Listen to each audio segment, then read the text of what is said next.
Audrey Tang, a tech guru.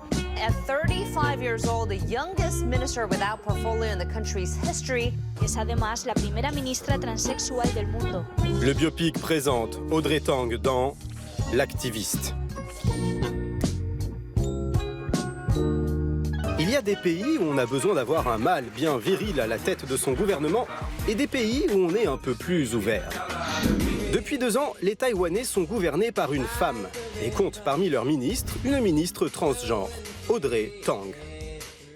Le simple fait que tout le monde trouve cela normal est un symbole de la tolérance, de l'acceptation et de la diversité du peuple taïwanais. Audrey est un génie. Avec son QI de 180, elle commence la programmation informatique à 8 ans, quitte l'école à 14 ans pour fonder plusieurs startups qu'elle revend par la suite.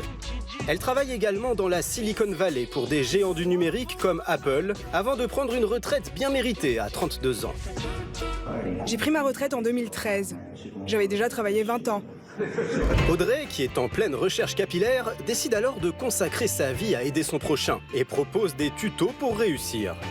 La troisième question, est-ce que l'école est vraiment utile? Je ne suis pas vraiment la bonne personne à qui poser cette question, étant donné que je n'y suis pas restée très longtemps. 2014 marque un tournant dans l'histoire de Taïwan et dans la vie d'Audrey. Des étudiants manifestent contre un traité de libre-échange entre Taïwan et la Chine et squattent le Parlement pendant 22 jours. C'est la révolution des tournesols. Audrey joue un rôle majeur dans ce mouvement qui agace Pékin. C'est moi qui leur ai installé Internet dans le Parlement. Elle devient une activiste au sein d'un groupe appelé GovZero.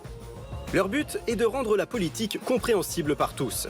Le succès est tel qu'Audrey est invitée aux 4 coins du monde pour présenter sa méthode. Et quand on tient une bonne blague, on la garde. Je viens littéralement du futur. 6 heures dans le futur. 12 heures dans le futur. En fait, je viens de 4 heures dans le passé de Taïwan. 2 ans plus tard, Audrey est nommée ministre du digital du nouveau gouvernement. Son principal mot d'ordre, la transparence.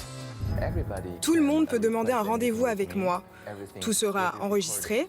Si vous allez sur mon site internet, tout ce que j'ai fait s'y trouvera. C'est le genre de transparence radicale que je pratique à Taïwan.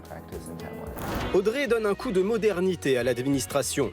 Elle se rend au Parlement avec des casques de réalité virtuelle, filme à 360 ses rencontres professionnelles, même les rencontres sans intérêt, réalise une version d'elle en 3D pour un salon de l'innovation. Audrey Tang est incroyable, à la fois en vrai et en réalité virtuelle. Comme Mélenchon, elle donne des conférences en hologramme. Audrey se rend également à une réunion de l'ONU en tablette. Beaucoup de pays développés ont demandé que Taïwan partage ses progrès en matière de gouvernement électronique. Mais la blague n'amuse pas tout le monde. Il faut rappeler que Taïwan n'est pas un membre de l'ONU et que le pays est censé appartenir à la Chine. Alors forcément, côté chinois, ça ne fait pas trop marrer. Qu'une Taïwanaise s'exprime au nom d'un soi-disant gouvernement, parle de Taïwan comme d'un soi-disant pays, c'est véritablement inapproprié. L'ONU ne devrait pas permettre cela. Les Chinois ont beau s'énerver, ils n'ont toujours pas trouvé la parade. La ministre taïwanaise du digital continue donc de faire son tour du monde.